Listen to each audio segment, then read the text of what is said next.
చోరీ నిరసనలపై తగ్గేదే లేదంటోంది కాంగ్రెస్. ఓట్ చోరీ అనేది దేశద్రోహంతో సమానమన్న కాంగ్రెస్ ఈ అంశంపై దేశవ్యాప్తంగా పోరాటాన్ని కొనసాగించాలని నిర్ణయించింది. ఇవాళ ఢిల్లీలోని రామ్లీలా మైదానంలో చేపట్టే నిరసన కార్యక్రమాన్ని సక్సెస్ చేసేందుకు తెలంగాణ కాంగ్రెస్ పక్కా ప్లాన్ తో ముందుకు సాగుతోంది.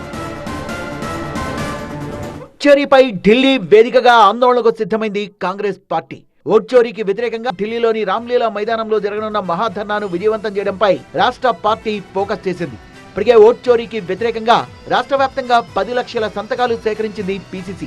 వాటిని ట్రక్కులో ఢిల్లీలోని ఏఐసీసీ కార్యాలయానికి చేరవేసింది. ఈ ధర్నాకు సీఎం రేవంత్ రెడ్డితో పాటు మొత్తం కేబినెట్, పీసీసీ చీఫ్, ఇతర ముఖ్య నేతలు హాజరుగానున్నారు. 4వ తేదీన ముఖ్యమంత్రితో సహా యావత్ కేబినెట్ మంత్రులు, మెజారిటీ ఎమ్మెల్యేలు, ఎంపీలు, ఎమ్మెల్సీలు అందరూ కూడా రామ్లీలా మైదానంలో జరిగే మహాధర్నాలో పాల్గొంటా ఉన్నారు.